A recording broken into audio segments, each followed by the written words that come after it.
Bonjour à tous et bienvenue dans Micro-Cravate, le podcast qui protège vos enfants dans leur vie numérique. Ici Étienne Bouteau et je vous remercie de votre écoute.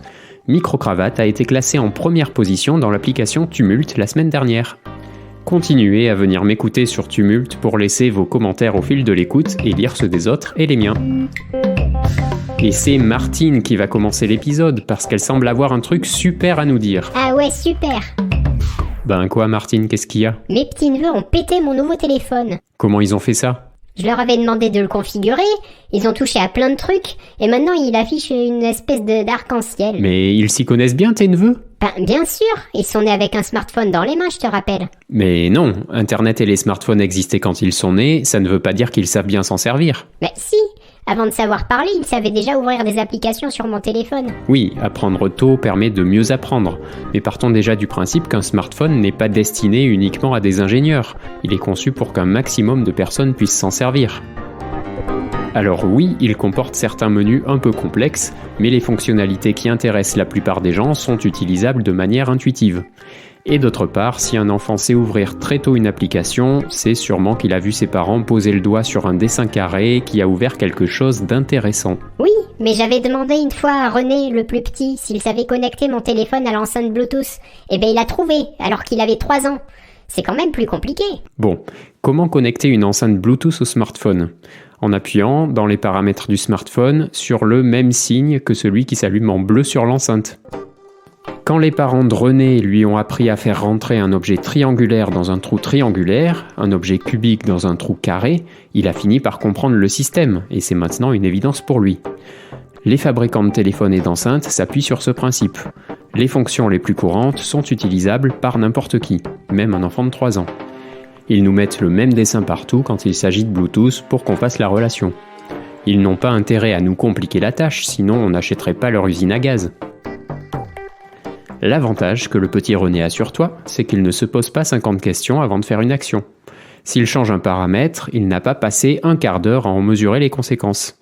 Le temps que tu te demandes si le smartphone va survivre à cette action, il a déjà résolu le problème. Ou péter le smartphone. Ou péter le smartphone. Mais non, il y a peu de chances qu'il soit irrécupérable. Bon, d'accord.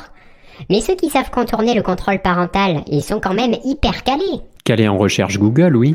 La deuxième recherche liée au terme contrôle parental est actuellement « Comment enlever le contrôle parental ?» Je veux bien que certains parents aient perdu leur code, mais il doit y avoir d'autres personnes intéressées par le sujet. D'une manière générale, s'ils vous donnent l'impression d'avoir une longueur d'avance technique sur vous, ça ne veut pas dire que la technologie est innée pour eux, et encore moins qu'ils sont armés pour parcourir le net en toute sécurité.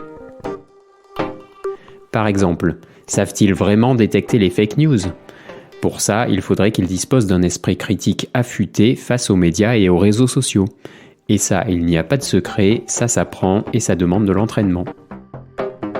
Et savent-ils que tout ce qu'ils mettent en ligne aujourd'hui, commentaires, photos, vidéos, pourra se retourner contre eux dans quelques années ? Ça s'apprend aussi. Et seulement 30% des 11-12 ans sont conscients que le contenu qu'ils publient peut être revendu. C'est un danger plutôt abstrait pour leur âge, mais en même temps, ils ne sont pas censés être sur les réseaux sociaux avant 13 ans. Savent-ils encore que Google n'est pas le seul moteur de recherche ? Les plus calés, bien sûr. Mais sinon, on leur parle tout le temps de recherche Google.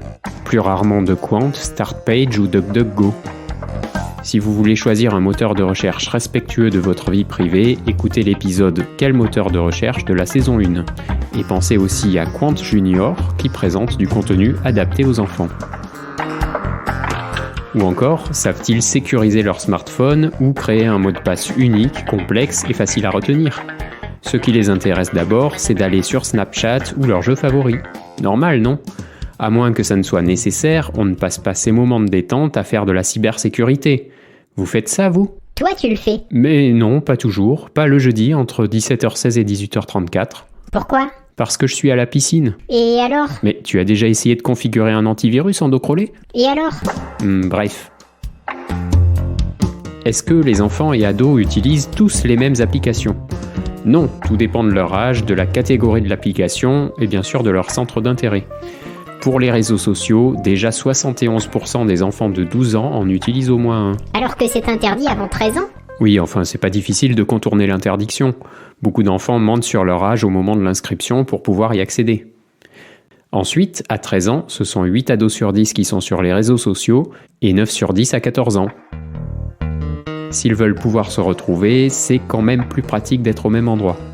Bien qu'ils ne soient pas tous d'accord, puisque la moitié est sur Snapchat, alors qu'Instagram et TikTok sont fréquentés par 36 et 35% des ados, puis viennent WhatsApp, Twitch et d'autres. Bon, il faut dire que les usages sont bien différents d'un réseau social à l'autre.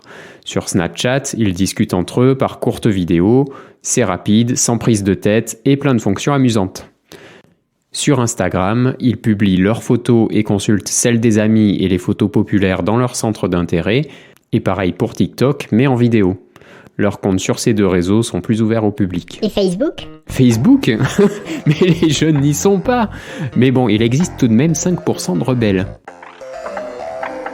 Et sont-ils tous intéressés par les mêmes contenus ? Oui, mais seulement pour quelques contenus en particulier, pour être en phase avec les copains qui en ont parlé. Et non pour le reste. Comme chaque enfant a ses propres centres d'intérêt et ses activités préférées dans la vraie vie. Tous ne se retrouvent pas au club de fléchettes le mercredi après-midi. Heureusement, je te raconte pas le budget pansement. Sur Internet, c'est pareil. Chacun a ses activités individuelles, donc chacun s'expose à des risques différents, et c'est ça qui vous rend la tâche complexe en cas de problème. À part lors de phénomènes de masse comme le mouvement anti-2010 qui a eu lieu en début d'année, les ennuis rencontrés par votre enfant ne seront pas ceux des enfants de vos amis.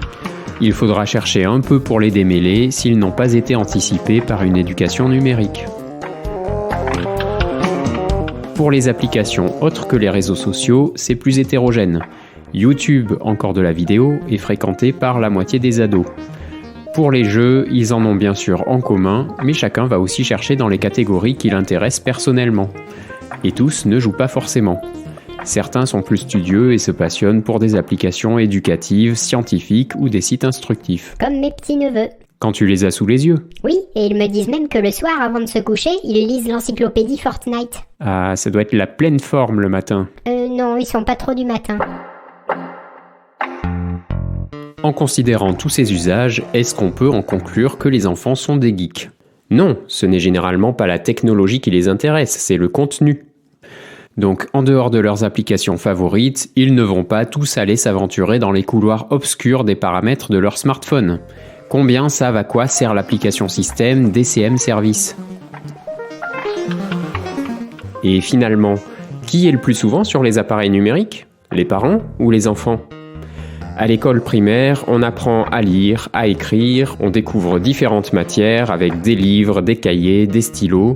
Il peut y avoir des vidéoprojecteurs, mais les élèves ne passent pas leur journée devant un ordinateur. Ensuite, ils commencent à avoir des tablettes et des smartphones dont l'utilisation est régulée au sein du collège ou du lycée. Quant aux parents, beaucoup passent leur journée devant un ordinateur ou accèdent individuellement et régulièrement à un ordinateur, tablette ou smartphone.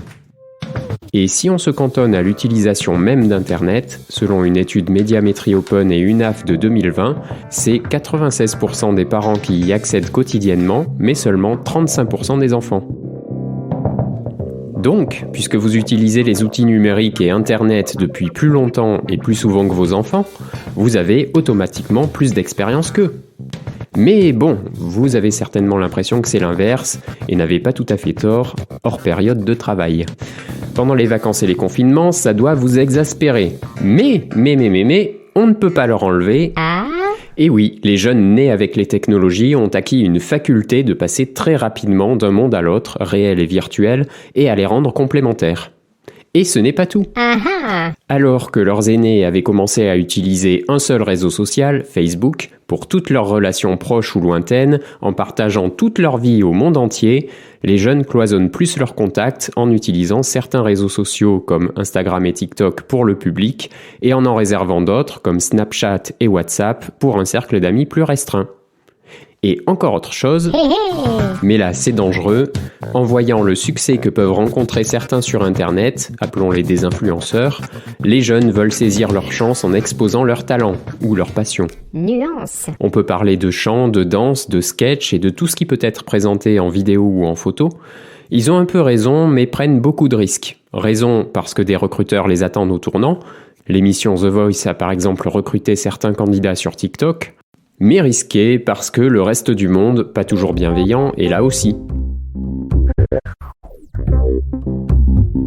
À 12 ans, les collégiens sont 87% à posséder leur propre smartphone. Ils l'obtiennent en moyenne à 9 ans. Pour quel motif ? À cause d'une demande insistante, tiens. Et non, ce n'est vrai que dans 11% des cas. Une autre raison est la peur d'exclure l'enfant de son groupe de copains, mais c'est parfois en constatant que c'est déjà ce qui se passe, et parfois aussi à la suite d'une pression de la part d'autres parents. Il existe aussi, bien sûr, le besoin de garder le contact avec votre enfant. Ces raisons sont évidemment légitimes, mais si vous avez peur de rendre votre gamin dépendant ou de provoquer d'autres ennuis à cause du smartphone, il faut bien garder en tête que tout besoin de départ a une solution adaptée. Si par exemple vous voulez simplement rendre votre enfant joignable, est-ce qu'un simple téléphone à touche ne suffit pas ? On en reparle dans un prochain épisode pour peser les pour et les contre. S'il lui faut un smartphone pour accéder à Snapchat comme les copains, ça complique un peu les choses et là on y reviendra dans plusieurs épisodes et dans le contenu que vous pourrez trouver sur le site micro-cravate.com. En 2 mots, contrôle parental et éducation au numérique. Ça fait 6 mots. Et oui, il n'y a plus qu'à. Enfin, il faut bien choisir et paramétrer le smartphone et le contrôle parental et connaître les démarches efficaces pour l'éducation au numérique. Ah oui, tiens, j'irai voir ça pour pouvoir surveiller mes petits-neveux. C'est quoi ton site là ? Pour surveiller ? Qui a parlé de ça ? Et puis lâche ton Candy Crush là, t'écoutes rien. Non, il faut trouver le bon équilibre entre contrôle et éducation. Mais pour ça, je te laisse aller voir mon site dont tu ne sais plus le nom. À toi le mot de la fin, tiens. Ouais, j'ai détruit tous les bonbons, niveau supérieur. Merci Martine. Bon, n'oubliez pas, vous n'êtes pas trop largués pour pouvoir protéger vos enfants des dangers du numérique, d'autant plus si vous écoutez ce podcast et visitez, Martine, le site micro-cravate.com. Alors, cybercourage ! C'était nul.